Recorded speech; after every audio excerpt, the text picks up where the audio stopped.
ಎಲ್ಲರಿಗೂ ನಮಸ್ಕಾರ ಸ್ನೇಹಿತರೆ. ದ್ವಾದಶ ರಾಶಿಗಳಲ್ಲಿ ಒಂದಾಗಿರುವಂತಹ ಮಕರ ರಾಶಿಯಲ್ಲಿ ಜನಿಸಿರುವಂತಹ ಜನರು ನಂಬಿಕೆಗೆ ಅರ್ಹರು. ಅವರನ್ನ ನಂಬಿ ಯಾವುದೇ ಕೆಲಸಕ್ಕೆ ಕೈ ಹಾಕಬಹುದು. ಇವರು ತಮ್ಮ ಜೀವನದಲ್ಲಿ ತಮ್ಮ ಆಸೆ ಆಕಾಂಕ್ಷೆಗಳನ್ನ ಪ್ರಯೋಗಾತ್ಮಕವಾಗಿ ಪೂರೈಸಿಕೊಳ್ಳುವಂತಹ ಇಚ್ಛೆಯನ್ನ ಉಳ್ಳವರಾಗಿರ್ತಾರೆ. ಯಶಸ್ಸಿನ ಶಿಖರವನ್ನೇರಲು ತಮ್ಮದೇ ಆದ ದಾರಿಯನ್ನ ನಿರ್ಮಿಸಿಕೊಳ್ಳುವ, ನೋವನ್ನೆಲ್ಲ ನುಂಗಿಕೊಂಡು ನಗುವ, ಶಿಸ್ತಿನ ಸಿಪಾಯಿಯಂತೆ ಕಾಣುವ, ಆದ್ರೆ ಹೃದಯದಲ್ಲಿ ಪ್ರೀತಿಯ ಮಹಾಸಾಗರವನ್ನೇ ಬಚ್ಚಿಟ್ಕೊಂಡಿರುವ ವ್ಯಕ್ತಿಗಳೇ ಮಕರ ರಾಶಿಯವರು. ಮಕರ ರಾಶಿಯ ಬಂಧುಗಳೇ, ನೀವು ಈಗ ನೋಡುತ್ತಿರುವ ವಿಡಿಯೋ ಆಕಸ್ಮಿಕವಾಗಿ ನಿಮ್ಮ ಮುಂದೆ ಬಂದಿಲ್ಲ. ನಿಮ್ಮ ಜೀವನದ ಅತ್ಯಂತ ನಿರ್ಣಾಯಕ ಘಟ್ಟದಲ್ಲಿ ನಿಂತಿರುವ ನಿಮಗೆ ನಿಮ್ಮ ಇಷ್ಟ ದೇವರು ಅಥವಾ ನಿಮ್ಮ ಕುಲದೇವರು ಒಂದು ಪ್ರಮುಖ ಸಂದೇಶವನ್ನು ನೀಡಲು ಬಯಸಿದ್ದಾರೆ. ನಿಮ್ಮ ಜೀವನದಲ್ಲಿ ಇದೇ ಆಗುತ್ತದೆ. ಇಷ್ಟು ದಿನ ನೀವು ಅನುಭವಿಸಿದಂತಹ ಸಹನೆ, ನೋವು ಮತ್ತು ಅಪಾರವಾದ ಶ್ರಮಕ್ಕೆ ಪ್ರತಿಫಲ ಸಿಗುವ ಸಮಯ ಬಂದಿದೆ. ನಿಮ್ಮ ಜೀವನದ ದಿಕ್ಕು ಯಶಸ್ಸಿನ ಉತ್ತುಂಗಕ್ಕೆ ಇರುತ್ತದೆಯೇ ಅಥವಾ ಮತ್ತೆ ನಿರಾಶೆಯ ಕೂಪಕ್ಕೆ ಬೀಳುತ್ತದೆಯೇ? ಈಗ ನಿಮ್ಮ ಭವಿಷ್ಯವನ್ನ ನಿರ್ಧರಿಸಲಿದೆ. ಈ ಸಮಯದಲ್ಲಿ ನಿಮಗೆ ಎದುರಾಗಲಿರುವ ದೊಡ್ಡ ಕಠಿಣ ಸವಾಲು ಯಾವುದು?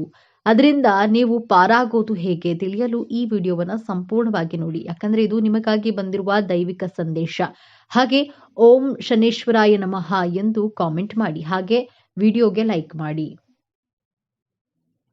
ಮೊದಲಿಗೆ ಇಷ್ಟು ದಿನ ನೀವು ಕಷ್ಟಪಟ್ಟಿದ್ದು ಯಾಕೆ ಎಂದು ತಿಳಿಯೋಣ. ಕಳೆದ ಕೆಲವು ವರ್ಷಗಳಿಂದ, ವಿಶೇಷವಾಗಿ ಈ 2.5 ವರ್ಷಗಳಲ್ಲಿ ನೀವು ಅನುಭವಿಸಿದ್ದ ಯಾತನೆ ಅಷ್ಟಿಷ್ಟಲ್ಲ. ಮಕರ ರಾಶಿಯವರಾದ ನಿಮಗೆ ಶ್ರಮ ಎನ್ನುವುದು ರಕ್ತದಲ್ಲಿಯೇ ಬಂದಿದೆ. ಆದ್ರೆ ನೀವು ಪಟ್ಟಂತಹ ಶ್ರಮಕ್ಕೆ ಬೆಲೆ ಸಿಗಲಿಲ್ಲ. ರಾತ್ರಿ ಹಗಲೆನ್ನದೇ ದುಡಿದ್ರೂ ಅದರ ಕೀರ್ತಿ ಬೇರೆಯವರ ಪಾಲಾಯಿತು. ನಿಮ್ಮದಲ್ಲದ ತಪ್ಪಿಗೆ ನೀವು ಜವಾಬ್ದಾರರಾಗಬೇಕಾಯಿತು. ನಿಮ್ಮ ಕುಟುಂಬಕ್ಕಾಗಿ, ನಿಮ್ಮವರಿಗಾಗಿ ನಿಮ್ಮ ಸ್ವಂತ ಖುಷಿಯನ್ನೇ ಬಲಿ ಕೊಟ್ರಿ. ಆದರೂ ನಿಮ್ಮನ್ನ ಯಾರೂ ಅರ್ಥ ಮಾಡ್ಕೊಳ್ಳಿಲ್ಲ. ಆರ್ಥಿಕವಾಗಿ ಪ್ರತಿ ರೂಪಾಯಿಗೂ ಲೆಕ್ಕಾಚಾರ ಹಾಕಿ ಸಾಲ ಮಾಡಬಾರದು ಎಂಬ ಒಂದೇ ಕಾರಣಕ್ಕೆ ನಿಮ್ಮ ಆಸೆಗಳನ್ನೇ ಅದುಮಿಟ್ಟುಕೊಂಡು ಬದುಕಿದ್ದೀರಿ. ನಿಮ್ಮ ತಾಳ್ಮೆಯನ್ನೇ ದೌರ್ಬಲ್ಯವೆಂದು ಭಾವಿಸಿ ಆಪ್ತರೇ ನಿಮಗೆ ಮೋಸ ಮಾಡಿದ್ರು. ಇದಕ್ಕೆಲ್ಲ ಕಾರಣವೇನು? ನಿಮ್ಮ ಪ್ರಯತ್ನದಲ್ಲಿ ದೋಷವಿರಲಿಲ್ಲ. ಆದ್ರೆ ನಿಮ್ಮ ರಾಷ್ಟ್ರಾಧಿಪತಿಯಾದ ಶನಿ ಮಹಾತ್ಮನು ನಿಮ್ಮನ್ನ ಪರೀಕ್ಷಿಸುತ್ತಿದ್ದನು. ಇದು ನಿಮ್ಮ ಕರ್ಮದ ಪರೀಕ್ಷೆಯಾಗಿತ್ತು. ನಿಮ್ಮ ತಾಳ್ಮೆಯ ಅಗ್ನಿ ಪರೀಕ್ಷೆಯಾಗಿತ್ತು. ದೇವರು ನಿಮ್ಮನ್ನ ಶುದ್ಧ ಬಂಗಾರವನ್ನಾಗಿ ಮಾಡಲು ಇಷ್ಟೆಲ್ಲ ಪರೀಕ್ಷೆಗಳನ್ನ ಕೊಟ್ಟನು. ಆದ್ರೆ ಆ ಕರಾಳ ಅಧ್ಯಾಯ ಈಗ ಮುಗಿಯುವ ಹಂತಕ್ಕೆ ಬಂದಿದೆ. ಹೌದು, ಈ ಸಮಯದಲ್ಲಿ ನಿಮ್ಮ ಜೀವನದ ಸುವರ್ಣ ಯುಗ ಎಂದು ಬರೆದುಕೊಳ್ಳಿ. ಗುರುಬಲದ ಸಂಪೂರ್ಣ ಕೃಪೆ ಮತ್ತು ನಿಮ್ಮದೇ ರಾಷ್ಟ್ರಾಧಿಪತಿಯಾದ ಶನಿ ಮಹಾತ್ಮನು ನಿಮ್ಮ ಶ್ರಮ ಮತ್ತು ಸಹನೆಗೆ ಈಗ ಪ್ರತಿಫಲವನ್ನ ನೀಡಲು ಸಿದ್ಧನಾಗಿದ್ದಾನೆ. ನಿಮ್ಮ ಜೀವನದ ಪ್ರತಿಯೊಂದು ಕ್ಷೇತ್ರವೂ ಹೇಗೆ ಅದ್ಭುತವಾಗಿ ಬದಲಾಗುತ್ತೆ ಎಂದು ಈಗ ಒಂದೊಂದಾಗಿ ನೋಡೋಣ. ಅದು ಅತ್ಯಂತ ಪ್ರಮುಖವಾದ ಬದಲಾವಣೆ. ಮಕರ ರಾಶಿಯವರಿಗೆ ತಮ್ಮ ವೃತ್ತಿಯ ಪ್ರಾಣ ಎಷ್ಟೋ ದಿನಗಳಿಂದ ಒಂದೇ ಜಾಗದಲ್ಲಿ ಎಷ್ಟೇ ದುಡಿದ್ರೂ ಗುರುತಿಸುವಿಕೆ ಸಿಗದೆ ನೊಂದಿದ್ರೆ, ಆದರೆ ಈ ಉತ್ತಮ ಸಮಯದಲ್ಲಿ ಗ್ರಹಗಳ ಸಂಚಾರವು ನಿಮ್ಮ ಕರ್ಮಸ್ಥಾನ ಮತ್ತು ಲಾಭಸ್ಥಾನವನ್ನು ಅತ್ಯಂತ ಬಲಪಡಿಸುತ್ತಿದೆ. ಯಾರು ನಿಮ್ಮನ್ನ ಕಡೆಗಣಿಸಿದ್ರೋ ಅವರೇ ನಿಮ್ಮ ಸಲಹೆ ಕೇಳಿ ಬರುವ ಸಮಯವಿದು. 5 ವರ್ಷಗಳಿಂದ ನಿರೀಕ್ಷಿಸುತ್ತಿದ್ದ ಆ ಅಧಿಕಾರ ಈಗ ನಿಮ್ಮ ಕೈ ಸೇರಲಿದೆ. ನಿಮ್ಮ ಮಾತಿಗೆ ಕಚೇರಿಯಲ್ಲಿ ಬೆಲೆ ಬರುತ್ತದೆ. ಇನ್ನು ವ್ಯಾಪಾರದಲ್ಲಿ ನಿಧಾನಗತಿಯಿಂದ ಸಾಕಾಗಿದೆ. ನಿಮಗೆ ಈಗ ಹೊಸ ಚೈತನ್ಯ ತರಲಿವೆ. ಸರ್ಕಾರಿ ಸಂಬಂಧಿತ ಕಾಂಟ್ರಾಕ್ಟ್ಗಳು ಅಥವಾ ಭೂಮಿಗೆ ಸಂಬಂಧಿಸಿದ ವ್ಯವಹಾರಗಳಲ್ಲಿ ದೊಡ್ಡ ಯಶಸ್ಸು ಸಿಗಲಿದೆ. ಉದ್ಯೋಗ ಬದಲಾವಣೆಗೆ ಇದು ಸುವರ್ಣ ಅವಕಾಶ. ನಿಮಗೆ ಬರುವ ಹೊಸ ಅವಕಾಶ ನಿಮ್ಮ ಸಂಬಳವನ್ನ ದ್ವಿಗುಣಗೊಳಿಸುವ ಶಕ್ತಿ ಹೊಂದಿದೆ. ಆರ್ಥಿಕವಾಗಿ ನೀವು ಸಾಲ ಮುಕ್ತರಾಗುವ ಸಮಯವಿದು. ಬರೋದಿಲ್ಲ ಎಂದುಕೊಂಡಿದ್ದ ಹಳೆಯ ಹಣ, ನಿಂತು ಹೋಗಿದ್ದ ಪೇಮೆಂಟ್ ಎಲ್ಲವೂ ನಿಮ್ಮ ಕೈ ಸೇರಲಿದೆ. ಮುಖ್ಯವಾಗಿ ಈ ಸಮಯದಲ್ಲಿ ನೀವು ಸ್ಥಿರ ಆಸ್ತಿ ಅಂದ್ರೆ ಸ್ವಂತ ಮನೆ, ಜಾಗ ಅಥವಾ ಭೂಮಿಯನ್ನ ಖರೀದಿಸುವ ಯೋಗ ಬಲವಾಗಿ ಕಂಡು ಬಂದಿದೆ. ಲಕ್ಷ್ಮೀ ದೇವಿಯು ನಿಮ್ಮ ಮನೆಯಲ್ಲಿ ಸ್ಥಿರವಾಗಿ ನೆಲೆಸ್ತಾಳೆ. ನಿಮ್ಮ ಬೆನ್ನ ಹಿಂದೆ ಮಾತನಾಡುವವರು ನಿಮ್ಮ ಏಳಿಗೆಯನ್ನ ಸಹಿಸದ ಗುಪ್ತ ಶತ್ರುಗಳಿಂದ ನೀವು ಬಹಳ ನೊಂದಿದ್ದೀರಿ. ಆದ್ರೆ ನಿಮ್ಮ ರಾಶಿಯಾಧಿಪತಿ ಶನಿಯೇ ನ್ಯಾಯಾಧೀಶ. ಈ ಸಮಯದಲ್ಲಿ ಆ ಶತ್ರುಗಳ ನಿಜ ಬಣ್ಣ ಎಲ್ಲರ ಮುಂದೆ ಬಯಲಾಗುತ್ತೆ. ದೈವಿಕ ನ್ಯಾಯ ನಿಮ್ಮ ಪರವಾಗಿ ನಿಲ್ಲಲಿದೆ.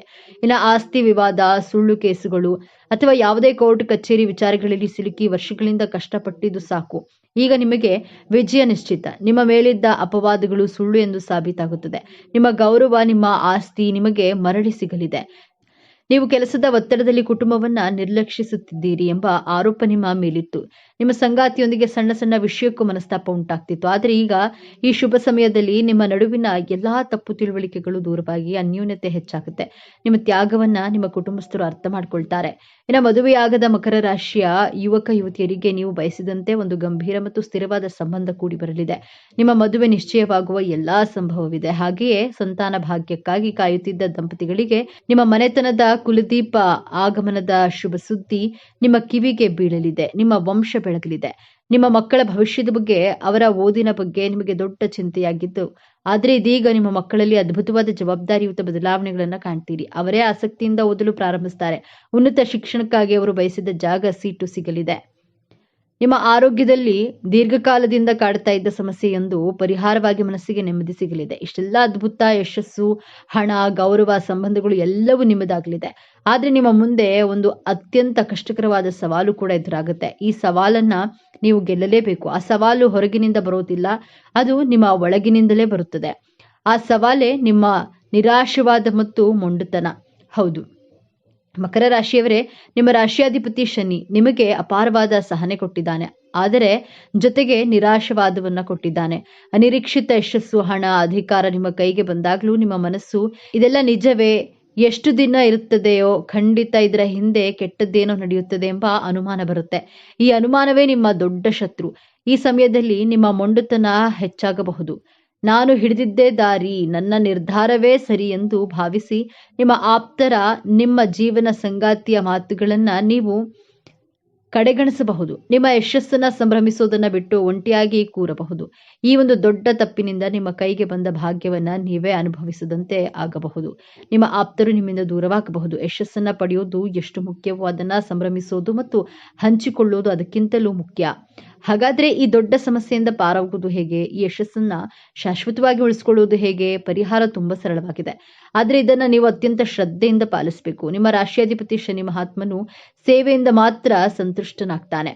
ಪ್ರತಿ ಶನಿವಾರ ನಿಮ್ಮ ಕೈಯಲ್ಲಾದಷ್ಟು ಬಡವರಿಗೆ, ವೃದ್ಧರಿಗೆ ಅಥವಾ ದೈಹಿಕವಾಗಿ ಅಶಕ್ತರಿಗೆ ಅನ್ನದಾನ ಅಥವಾ ವಸ್ತ್ರದಾನವನ್ನ ಮಾಡಿ. ಇದು ನಿಮ್ಮ ಕರ್ಮವನ್ನ ಶುದ್ಧವಾಗಿಸುತ್ತದೆ. ನಿಮ್ಮ ನಿರಾಶವಾದವನ್ನ ಹೋಗಲಾಡಿಸಲು ಪ್ರತಿ ಶನಿವಾರ ಹತ್ತಿರದ ಆಂಜನೇಯ ದೇವಸ್ಥಾನಕ್ಕೆ ಅಥವಾ ವೆಂಕಟೇಶ್ವರ ಸ್ವಾಮಿ ದೇವಸ್ಥಾನಕ್ಕೆ ಭೇಟಿ ನೀಡಿ. ಶನಿದೇವನಿಗೆ ಎಳ್ಳೆಣ್ಣೆ ದೀಪ ಹಚ್ಚಿ. ಇದು ನಿಮ್ಮ ಮನಸ್ಸಿನ ಅನುಮಾನಗಳನ್ನ ದೂರ ಮಾಡಿ ಸ್ಥಿರತೆಯನ್ನ ನೀಡುತ್ತದೆ. ನಿಮಗೆ ಸಣ್ಣ ಯಶಸ್ಸು ಸಿಕ್ಕಾಗಲೂ ತಕ್ಷಣ ನಿಮ್ಮ ಇಷ್ಟ ದೇವರನ್ನ ಅಥವಾ ಕುಲದೇವರನ್ನ ಮನಸ್ಸಿನಲ್ಲಿ ಸ್ಮರಿಸಿ. ಇದೆಲ್ಲ ನಿನ್ನ ಕೃಪೆ ಎಂದು ಕೃತಜ್ಞತೆಯನ್ನ ಸಲ್ಲಿಸಿ. ನಿಮ್ಮ ಸಂತೋಷವನ್ನ ಕನಿಷ್ಠ ಒಬ್ಬ ಜೊತೆಗಾರರಾದ್ರೂ ಹಂಚಿಕೊಳ್ಳಿ. ಈ ಒಂದು ಅಭ್ಯಾಸ ನಿಮ್ಮ ನಿರಾಶವಾದವನ್ನ ಒಡೆದು ನಿಮ್ಮ ಭಾಗ್ಯವನ್ನ ನಿಮ್ಮ ಬಳಿಯೇ ಉಳಿಸುತ್ತದೆ. ಮಕರ ರಾಶಿಯವರೇ, ನಿಮ್ಮ ಜೀವನವನ್ನ ಸಂಪೂರ್ಣವಾಗಿ ಬದಲಾಯಿಸುವ ಶಕ್ತಿ ಈಗ ನಿಮ್ಮ ಸಹನೆಯ ಪರೀಕ್ಷೆ ಮುಗಿದಿದೆ. ಈಗ ವಿಜಯೋತ್ಸವದ ಆರಂಭವಾಗಲಿದೆ. ನೀವು ಅನುಭವಿಸಿದ ಪ್ರತಿಯೊಂದು ನೋವಿಗೂ ಈಗ ಪ್ರತಿಫಲ ಸಿಗಲಿದೆ. ನಿಮ್ಮ ಶ್ರಮದ ಕಣ್ಣೀರು ಈಗ ಆನಂದ ಭಾಷ್ಪವಾಗಿ ಬದಲಾಗುವ ಸಮಯ. ನೆನಪಿಡಿ, ಈ ವಿಡಿಯೋ ನಿಮಗೆ ತಲುಪಿದ್ದು ಆಕಸ್ಮಿಕವಲ್ಲ. ಇದು ನಿಮ್ಮ ಇಷ್ಟದೇವರು ನಿಮಗೆ ನೀಡುತ್ತಿರುವ ಸ್ಪಷ್ಟ ಸಂದೇಶ. ಈ ಅದ್ಭುತ ಸಮಯವನ್ನ ಸದುಪಯೋಗಪಡಿಸಿಕೊಳ್ಳಿ. ನಿಮ್ಮ ಜೀವನದ ಹೊಸ ಅಧ್ಯಾಯ ತಯಾರಿಗೆ ನಿಮ್ಮ ನಂಬಿಕೆಯ ಸಂಕೇತವಾಗಿ ನಿಮ್ಮ ಜೀವನ ಬದಲಾಗಬೇಕು ಎನ್ನುವ ಸಂಕಲ್ಪದೊಂದಿಗೆ ತಪ್ಪದೆ ನಿಮ್ಮ ಕುಲದೇವರ ಅಥವಾ ನಿಮ್ಮ ಇಷ್ಟದೇವರ ಹೆಸರನ್ನ ಕಾಮೆಂಟ್ ಮಾಡಿ ಅಥವಾ ಜೈ ಶನಿದೇವ ಎಂದು ಬರೆಯಿರಿ. ಆ ಭಗವಂತನು ನಿಮ್ಮನ್ನ ಸದಾ ಕಾಪಾಡಲಿ. ಸರ್ವೇ ಜನೋ ಸುಖಿನೋ ಭವತು. ಇದೇ ತರಹದ ಜ್ಯೋತಿಷ್ಯಕ್ಕೆ ಸಂಬಂಧಪಟ್ಟಂತಹ ವಿಡಿಯೋ ನೋಡಲು ನಮ್ಮ ಚಾನೆಲ್ಗೆ ಸಬ್ಸ್ಕ್ರೈಬ್ ಆಗಿ. ವಿಡಿಯೋ ಮಕರ ರಾಶಿಯವರ ಜೀವನದಲ್ಲಿ 2026 ಅತ್ಯಂತ ಮಹತ್ವಪೂರ್ಣವಾದಂತಹ ವರ್ಷವಾಗಿದೆ. ನಿಮ್ಮ ಜೀವನದಲ್ಲಿ 19 ಚಮತ್ಕಾರಗಳು ನಡೆಯಲಿವೆ. ಜೀವನದಲ್ಲಿ ಯಾವೆಲ್ಲ ಚಮತ್ಕಾರಗಳು ನಡೆಯುತ್ತವೆ ಎನ್ನುವಂತಹ ವಿಚಾರಗಳನ್ನ ಈ ವಿಡಿಯೋದಲ್ಲಿ ತಿಳಿಸಿಕೊಡಲಿದ್ದೇನೆ. ಇದರ ಜೊತೆಗೆ 3 ಎಚ್ಚರಿಕೆಗಳನ್ನ ವಹಿಸಬೇಕಾಗುತ್ತದೆ. ಮುನ್ನೆಚ್ಚರಿಕೆಯ ಕ್ರಮಗಳನ್ನ ಒಂದೊಂದಾಗಿ ನೋಡೋಣ ಬನ್ನಿ. ಅದಕ್ಕೂ ಮುಂಚೆ ನೀವಿನ್ನು ನಮ್ಮ ಚಾನೆಲ್ಗೆ ಸಬ್ಸ್ಕ್ರೈಬ್ ಆಗಿಲ್ಲ ಅಂದ್ರೆ ಈಗಲೇ ಸಬ್ಸ್ಕ್ರೈಬ್ ಆಗಿ, ಹಾಗೆ ವಿಡಿಯೋಗೆ ಲೈಕ್ ಮಾಡಿ, ವಿಡಿಯೋವನ್ನ ಸ್ಕಿಪ್ ಮಾಡದೆ ಕೊನೆ ತನಕ ನೋಡಿ. ಎಲ್ಲರೂ ಭಕ್ತಿಯಿಂದ ಓಂ ನಮಃ ಶಿವಾಯ ಅಂತ ಕಾಮೆಂಟ್ ಮಾಡಿ. ನಿಮಗಿರುವಂತಹ ಕಷ್ಟಗಳು, ಅನುಮಾನಗಳು, ದುಃಖಗಳು ಈ ಎಲ್ಲದರಿಂದಲೂ ಮುಕ್ತಿ ಸಿಗಲಿದೆ. 19 ಚಮತ್ಕಾರಗಳಲ್ಲಿ ಮೊದಲನೆಯದ್ದಾಗಿ ಮಕರ ರಾಶಿಯವರಿಗೆ ಶತ್ರುಗಳು ನಾಶವಾಗಲಿದ್ದಾರೆ. 2026ರಲ್ಲಿ ಮಕರ ರಾಶಿಯವರಿಗೆ 10-15 ವರ್ಷಗಳಿಂದ ಕಾಟ ಕೊಡ್ತಿದ್ದಂತಹ ಶತ್ರುಗಳಾಗಲಿ ಅಥವಾ ಗುಪ್ತ ಶತ್ರುಗಳೇ ಆಗಲಿ, ಸ್ವಂತ ಹಿತಶತ್ರುಗಳೇ ಆಗಲಿ, ಶತ್ರುಗಳ ಸಂಖ್ಯೆ ಕಡಿಮೆಯಾಗುತ್ತದೆ. ನಿಮಗೆ ಹೆದರಿಸುವವರು, ಬೆದರಿಸುವವರು ನಿಮ್ಮಿಂದ ದೂರ ಓಡುವಂತಹ ಸಮಯ ಬರ್ತಿದೆ. ಶನಿಗ್ರಹ ಮಧ್ಯವರ್ಷದ ನಂತರ ನಿಮ್ಮ ಪರಾಕ್ರಮ ಭಾವವಾದಂತಹ ಮೀನ ರಾಶಿಗೆ ಪ್ರವೇಶಿಸಿದಾಗ ನಿಮಗೆ ತೊಂದರೆ ಕೊಡ್ತಿದ್ದಂತಹ ಶತ್ರುಗಳು ನಿಮ್ಮಿಂದ ದೂರವಾಗ್ತಾರೆ. ಎರಡನೆಯದಾಗಿ ಮಕರ ರಾಶಿಯಲ್ಲಿ ಚಾಲೆಂಜಿಂಗ್ ನೇಚರ್ ಗುಣ ಹೆಚ್ಚಾಗುತ್ತದೆ. 2026ರಲ್ಲಿ ಮಕರ ರಾಶಿಗೆ ಸಂಬಂಧಿಸಿದಂತಹ ಚಿಕ್ಕ ಮಕ್ಕಳಾದರೂ ಸರಿ, ಯುವಕರಾದರೂ ಸರಿ, ವಯಸ್ಸಾದವರಾದರೂ ಸರಿ, ಮಹಿಳೆಯರೇ ಆಗಲಿ ಪುರುಷರೇ ಆಗಲಿ ದೊಡ್ಡ ಚಾಲೆಂಜ್ ಅನ್ನ ಕೈಗೆ ತೆಗೆದುಕೊಂಡು ಆ ಚಾಲೆಂಜ್ ಅನ್ನ ಅಚೀವ್ ಮಾಡೇ ಮಾಡ್ತೀರಾ. ಅಂದ್ರೆ ಜೀವನದಲ್ಲಿ ಯಶಸ್ಸು ಪಡೆಯುತ್ತೀರಾ. ಜೀವನದಲ್ಲಿ ಏನನ್ನಾದ್ರೂ ಸಾಧನೆ ಮಾಡಬೇಕು, ನಂಬರ್ 1 ಆಗಬೇಕು ಅನ್ನುವಂತಹ ಅಚಲವಾದಂತಹ ತುಂಬಾ ಸ್ಟ್ರಾಂಗ್ ಆದಂತಹ ಚಾಲೆಂಜ್ ನ ತೆಗೆದುಕೊಂಡು ಅದನ್ನ ಅಚೀವ್ ಮಾಡುವಂತಹ ಯೋಗ ನಿಮ್ಮದಾಗಲಿದೆ. ಮೂರನೆಯ ಚಮತ್ಕಾರ 2026ರಲ್ಲಿ ಮಕರ ರಾಶಿಯವರ ಜೀವನದಲ್ಲಿ ಹೊಸ ಸಂಬಂಧಿಕರು, ಸ್ನೇಹಿತರು ಸಿಗುವ ಮೂಲಕ ನಿಮ್ಮ ಜೀವನದಲ್ಲಿ ಸುಖ, ಸಂತೋಷವನ್ನ ಕಾಣ್ತೀರಿ. ಮಕರ ರಾಶಿಯವರು ಒಂಟಿಯಾಗಿರಲು ಇಷ್ಟಪಡ್ತೀರಾ. ಆದ್ರೆ 2026ರಲ್ಲಿ ಹೊಸ ಸ್ನೇಹಿತರು, ಹೊಸ ಸಂಬಂಧಿಕರ ಪರಿಚಯವಾಗುತ್ತದೆ. ನಿಮ್ಮ ಜೀವನ ಹೊಸತನದಿಂದ, ಹೊಸ ಆಲೋಚನೆಯಿಂದ ಕೂಡಿರುತ್ತದೆ. ನಾಲ್ಕನೆಯದಾಗಿ ಮಕರ ರಾಶಿಯವರು ಒಳ್ಳೆಯ ಹಣವನ್ನ ಸಂಪಾದನೆ ಮಾಡ್ತೀರಿ. ಹಣವನ್ನ ಉಳಿಸುವ, ಬೆಳೆಸುವ, ಹಣದ ವೃದ್ಧಿಯನ್ನ ಮಾಡುವಂತಹ ಆಲೋಚನೆಯನ್ನ ಬಹಳ ಅಚ್ಚುಕಟ್ಟಾಗಿ ಮಾಡಲಿದ್ದೀರಿ. 2026ರಲ್ಲಿ ಹೇಗೆ ಬ್ಯಾಂಕ್ ಬ್ಯಾಲೆನ್ಸ್ ಅನ್ನ ಇಟ್ಕೊಳ್ಬೇಕು, ಆದಾಯವನ್ನ ಹೇಗೆ ಹೆಚ್ಚಿಸ್ಕೊಳ್ಬೇಕು, ಆದಾಯವನ್ನ ಹೇಗೆ ಉಳಿಸ್ಕೊಳ್ಬೇಕು ಎನ್ನುವಂತಹ ಪ್ಲಾನಿಂಗ್ ಅನ್ನ ನಿಖರವಾಗಿ ಮಾಡಿರುವಿರಿ. ಮುಂದಿನ ದಿನಗಳಲ್ಲಿ ಹಣದ ಕೊರತೆ ಇಲ್ಲದ ಹಾಗೆ ಹಣವನ್ನ ಜೋಪಾನವಾಗಿ ಇಟ್ಕೊಳ್ಳಲಿದ್ದೀರಿ. ಇಷ್ಟೋ ದಿನ ಹಣದ ವಿಚಾರದಲ್ಲಿ ತುಂಬಾ ಜವಾಬ್ದಾರಿಯಿಂದ ಇದ್ದಂತಹ ಮಕರ ರಾಶಿಯವರು 2026ರಲ್ಲಿ ಹಣದ ಖರ್ಚು ವೆಚ್ಚಗಳ ಆದಾಯದ ಬಗ್ಗೆ ಬಹಳ ಕೇರ್ಫುಲ್ ಆಗಿ ಇರ್ತೀರಿ. ಐದನೆಯದಾಗಿ ಯಾರೊಬ್ಬರ ಸಹಾಯವಿಲ್ಲದಿದ್ರೂ ಒಬ್ಬರೇ ಒನ್ ಮ್ಯಾನ್ ಆರ್ಮಿಯ ರೀತಿಯಲ್ಲಿ ಹೋರಾಟವನ್ನ ಮಾಡಿ ಗೆಲುವು ನಿಮ್ಮದಾಗಿಸಿಕೊಳ್ತೀರಿ. 2026ರಲ್ಲಿ ಯಾರೇ ನಿಮ್ಮ ಕೈ ಬಿಟ್ರು ರಾಹು ಗ್ರಹ ನಿಮ್ಮ ದ್ವಿತೀಯ ಭಾವದಲ್ಲಿ, ಕೇತು ಅಷ್ಟಮದಲ್ಲಿರೋದ್ರಿಂದ ಒಂಟಿಯಾಗಿ ಹೋರಾಟವನ್ನ ಮಾಡಿ ಗೆಲ್ಲುವಂತಹ ಯೋಗ ನಿಮ್ಮದಾಗಲಿದೆ. ಆರನೆಯದಾಗಿ ಶನಿ ಗ್ರಹ ನಿಮ್ಮ ತೃತೀಯ ಭಾವದಂತಹ ಮೀನ ರಾಶಿಗೆ ಪ್ರವೇಶಿಸಿದಾಗ ನಿಮ್ಮ ಅಣ್ಣ, ತಮ್ಮ, ಅಕ್ಕ, ತಂಗಿಯರ ಜೊತೆ ಇದ್ದಂತಹ ವೈಮನಸ್ಸುಗಳು 10-15 ವರ್ಷದಿಂದ ಮುನಿಸ್ಕೊಂಡಿದ್ದಂತಹ ನಿಮ್ಮ ದಾಯಾದಿಗಳು ನಿಮ್ಮ ಜೊತೆ ಕಾಂಪ್ರಮೈಸ್ ಆಗ್ತಾರೆ. ಕುಟುಂಬದಲ್ಲಿ ಸಂತೋಷವನ್ನ ಕಾಣ್ತೀರಾ. ಏಳನೆಯದಾಗಿ ಮಕರ ರಾಶಿಯವರಿಗೆ ನಿಮ್ಮ ಬಿಸ್ನೆಸ್ ಅಲ್ಲಿ ಲಾಸ್ ಆಗಿದ್ರು ಸಹ ರಿಕವರ್ ಆಗುವಂತಹ ಯೋಗ ನಿಮ್ಮದಾಗಿರುತ್ತದೆ. ಮಧ್ಯ ವರ್ಷದ ನಂತರ ನಿಮ್ಮ ಬಿಸ್ನೆಸ್ ಅಲ್ಲಿ ಹೆಚ್ಚಿನ ಧನ ಲಾಭವನ್ನ ಕಾಣಬಹುದು. ಎಂಟನೆಯದಾಗಿ ಮಕರ ರಾಶಿಯವರು ಬಹಳ ನಿರಾಶೆ, ಹತಾಶೆಯಿಂದ ಕೂಡಿರ್ತೀರಾ. 2026ರಲ್ಲಿ ನಿಮ್ಮ ಭಾಗ್ಯಾಧಿಪತಿ ಬುಧ ಗ್ರಹ ನಿಮ್ಮ ಅದೃಷ್ಟವನ್ನ ದ್ವಿಗುಣಗೊಳಿಸಿ ನಿಮ್ಮ ಅದೃಷ್ಟ ನಿಮ್ಮ ಕೈ ಹಿಡಿಯುವಂತೆ ಮಾಡ್ತಾರೆ. ನಿಮ್ಮ ಜೀವನದಲ್ಲಿ ಹೊಸ ಭರವಸೆಯ ಬೆಳಕು ಮೂಡಲಿದೆ. ಒಂಬತ್ತನೆಯ ಚಮತ್ಕಾರ 2026ರಲ್ಲಿ ಮಕರ ರಾಶಿಯವರಿಗೆ ನಿಮ್ಮ ಇಂಟ್ಯೂಷನ್ ಪವರ್ ಹೆಚ್ಚಾಗುತ್ತದೆ. ನಿಮ್ಮ ಸಿಕ್ಸ್ತ್ ಸೆನ್ಸ್ ಆಕ್ಟಿವ್ ಆಗುತ್ತದೆ. ಈ 7.5 ವರ್ಷದಲ್ಲಿ ಪೂರ್ವಪರ ಯೋಚನೆ ಮಾಡದೆ ಇನ್ವೆಸ್ಟ್ ಮಾಡ್ತೀರಾ. ಆದ್ರೆ 2026ರಲ್ಲಿ ಬಹಳ ಕೇರ್ಫುಲ್ ಆಗಿ ಯೋಚಿಸಿ ನಿಮ್ಮ ಸಿಕ್ಸ್ತ್ ಸೆನ್ಸ್ ಅನ್ನ ಆಕ್ಟಿವ್ ಮಾಡ್ಕೊಳ್ತೀರಾ. ಫ್ಯೂಚರ್ ಬಗ್ಗೆ ರೋಡ್ ಮ್ಯಾಪ್ ಅನ್ನ ರೆಡಿ ಮಾಡ್ಕೊಳ್ತೀರಾ. ಮಕರ ರಾಶಿಯವರು ಯಾರಾದ್ರೂ ಅಸ್ಟ್ರಾಲಜರ್ ಆಗಿದ್ರೆ ನಿಮ್ಮ ಇಂಟ್ಯೂಷನ್ ಪವರ್ ಇನ್ನಷ್ಟು ಹೆಚ್ಚಾಗುವಂತಹ ಸಾಧ್ಯತೆಗಳು 2026ರಲ್ಲಿ ನಿಮಗಿರಲಿದೆ. 10ನೆಯದಾಗಿ ನಿಮ್ಮ ಸುತ್ತಮುತ್ತ ನಿಮ್ಮ ಕುಟುಂಬದವರು ನಿಮಗೆ ಮೋಸ, ದ್ರೋಹ ಮಾಡಿದ್ರೆ ಅದನ್ನ ಬಹಳ ಈಸಿಯಾಗಿ ಕಂಡು ಹಿಡಿಯುತ್ತೀರಿ. ಶನಿಯ ಸಾಡೆ ಸಾತಿಯಲ್ಲಿ ಯಾರು ಒಳ್ಳೆಯವರು, ಯಾರು ಕೆಟ್ಟವರು, ಯಾರು ನಿಮ್ಮವರು, ಯಾರು ನಿಮ್ಮವರಲ್ಲ ಎನ್ನುವಂತಹ ಪಾಠವನ್ನ ಕಲಿತಿರ್ತೀರಿ. ಇದರ ಪ್ರತಿಫಲವಾಗಿ ಯಾರೇ ನಿಮ್ಮ ಜೊತೆ ಮೋಸ ಮಾಡಲು ಬಂದ್ರು ಮೊದಲೇ ಅದನ್ನ ಕಂಡು ಹಿಡಿದು ಬಹಳ ಎಚ್ಚರಿಕೆಯಿಂದ ನಿಭಾಯಿಸ್ತೀರಿ. 11ನೆಯದಾಗಿ ರಾಹುಗ್ರಹ ನಿಮ್ಮ ದ್ವಿತೀಯ ಸ್ಥಾನಕ್ಕೆ ಪ್ರವೇಶಿಸಿದಾಗ ವಿದೇಶದಿಂದ ಲಾಭವನ್ನ ನೋಡ್ತೀರಾ. ಫಾರಿನ್ ರಿಲೇಟೆಡ್ ಕಂಪನಿಗಳಲ್ಲಿ ಕೆಲಸ ಮಾಡ್ತಿರುವವರಿಗೆ ಹೆಚ್ಚಿನ ಧನ ಲಾಭವಾಗಲಿದೆ. ವಿದೇಶದಿಂದ ಹಣಕಾಸಿನ ವಹಿವಾಟು ಮಾಡುತ್ತಿರುವವರು ಹೆಚ್ಚಿನ ಲಾಭವನ್ನ ನೋಡ್ತೀರಾ. ಇಂಪೋರ್ಟ್ ಹಾಗೂ ಎಕ್ಸ್ಪೋರ್ಟ್ ಬಿಸ್ನೆಸ್ ಮಾಡ್ತಿರುವವರಿಗೆ ಬೆಸ್ಟ್ ಟೈಮ್ ಇದಾಗಿರುತ್ತೆ. ವಿದೇಶಗಳಲ್ಲಿ ಕೆಲಸ ಮಾಡಲು ಯಾರೆಲ್ಲ ಟ್ರೈ ಮಾಡ್ತಾ ಇರ್ತೀರಾ ಅವರಿಗೆಲ್ಲ ಜಾಬ್ ಸಿಗುವಂತಹ ಸಾಧ್ಯತೆ ಹೆಚ್ಚಾಗಿದೆ. ಫಾರಿನ್ ದೇಶಗಳಲ್ಲಿ ನೆಲೆಸುವಂತಹ ಯೋಗವೂ ಸಹ ಇದೆ. 12ನೆಯದಾಗಿ ಮಕರ ರಾಶಿಯವರು ಬಹಳ ದಿನಗಳಿಂದ ಮನೆ ಕಟ್ಟಬೇಕು ಎಂಬಂತಹ ಕನಸು ಕಟ್ಕೊಂಡಿರುವವರು 2026ರಲ್ಲಿ ಹೊಸ ಮನೆಯನ್ನ ಕಟ್ತೀರಾ ಅಥವಾ ಹೊಸ ಸೈಟ್ ಖರೀದಿಯನ್ನ ಮಾಡುವ ಯೋಗ ನಿಮ್ಮದಾಗುತ್ತದೆ. ಹೊಸ ಲೋನ್ ಅನ್ನ ತೆಗೆದುಕೊಂಡದ್ದಾದ್ರೂ ಸರಿ ಮನೆಯನ್ನ ಕಟ್ತೀರಿ. 13ನೆಯದಾಗಿ ಮಕರ ರಾಶಿಯವರು ಸೋಷಿಯಲ್ ಮೀಡಿಯಾದಲ್ಲಿ ಕೆಲಸ ಮಾಡ್ತಿದ್ರೆ, ಯೂಟ್ಯೂಬ್ ಅಲ್ಲಿ ಕೆಲಸ ಮಾಡ್ತಾ ಇರುವವರು, ಇನ್ಸ್ಟಾಗ್ರಾಮ್, ಫೇಸ್ಬುಕ್, ಟೆಲಿಗ್ರಾಮ್ ನಲ್ಲಿ ಆಕ್ಟಿವ್ ಆಗಿರುವವರು 2026ರಲ್ಲಿ ನಿಮ್ಮ ಆದಾಯ, ನಿಮ್ಮ ನೇಮ್ ಅಂಡ್ ಫೇಮ್ ಕೂಡ ಸಿಗುವಂತಹ ವರ್ಷವಾಗಿದೆ.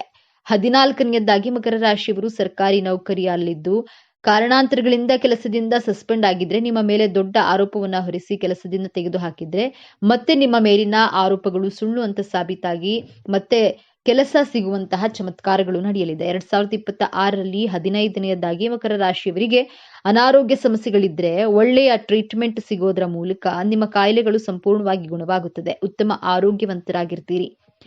16ನೇದಾಗಿ ಮಕರ ರಾಶಿಯವರಿಗೆ ಜೂನ್ ಜುಲೈ ತಿಂಗಳಲ್ಲಿ ನಿಮ್ಮ ಸಾಲವನ್ನು ಸಂಪೂರ್ಣವಾಗಿ ತೀರಿಸುತ್ತೀರಿ.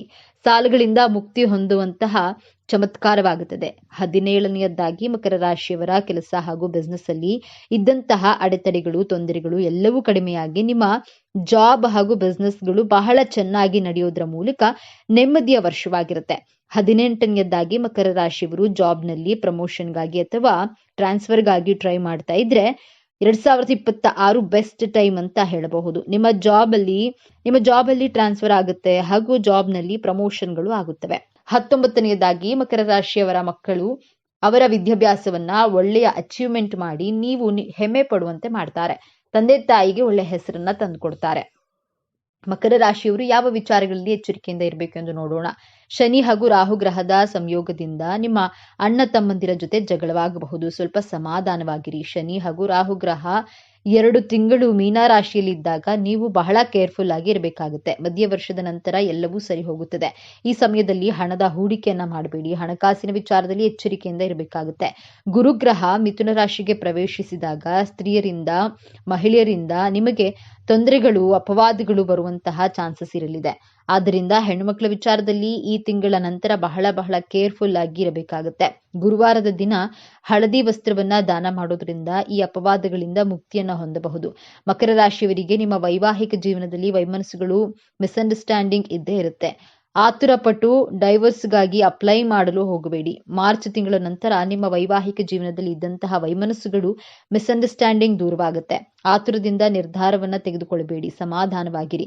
ಮಕರ ರಾಶಿಯವರು 2026ರಲ್ಲಿ ಸಮಯವನ್ನ ವ್ಯರ್ಥ ಮಾಡದೆ ಒಂದೊಂದು ದಿನವನ್ನ, ಒಂದೊಂದು ಕ್ಷಣವನ್ನ ನಿಮ್ಮ ಜೀವನದಲ್ಲಿ ಸಾಧನೆಗೋಸ್ಕರ ಅದನ್ನ ಸದುಪಯೋಗ ಪಡಿಸಿಕೊಳ್ಳಿ. 2026ರಲ್ಲಿ ಮಕರ ರಾಶಿಯವರ ಜೀವನದಲ್ಲಿ ಭರವಸೆಯ ಬೆಳಕು ಮೂಡಲಿ ಎಂದು ಹಾರೈಸುತ್ತಾ ಈ ವಿಡಿಯೋವನ್ನ ಮುಗಿಸೋಣ. ಈ ವಿಡಿಯೋ ನಿಮಗೆ ಇಷ್ಟ ಆಗಿದೆ ಅಂತ ಭಾವಿಸ್ತೇನೆ. ಇಷ್ಟ ಆಗಿದ್ರೆ ನಮ್ಮ ಚಾನೆಲ್ ಅನ್ನು ತಪ್ಪದೆ ಸಬ್ಸ್ಕ್ರೈಬ್ ಮಾಡಿಕೊಳ್ಳಿ. ವಿಡಿಯೋಗೆ ಒಂದು ಲೈಕ್ ಕೊಡುವುದನ್ನು ಮರಿಬೇಡಿ. ವಿಡಿಯೋವನ್ನ ನಿಮ್ಮ ಫ್ರೆಂಡ್ಸ್ ಅಂಡ್ ಫ್ಯಾಮಿಲಿ ಗ್ರೂಪ್ಸ್ ನಲ್ಲಿ ಹೆಚ್ಚು ಶೇರ್ ಮಾಡಿ. ನಿಮ್ಮ ಅಭಿಪ್ರಾಯಗಳನ್ನ ತಪ್ಪದೆ ಕಾಮೆಂಟ್ ಮಾಡಿ ತಿಳಿಸಿ. ಎಲ್ಲರಿಗೂ ಒಳ್ಳೆಯದಾಗಲಿ. ಎಲ್ಲರೂ ಭಕ್ತಿಯಿಂದ ಓಂ ಶ್ರೀ ಶನೀಶ್ವರರಾಯ ನಮಃ ಅಂತ ಕಾಮೆಂಟ್ ಮಾಡಿ. ಧನ್ಯವಾದಗಳು.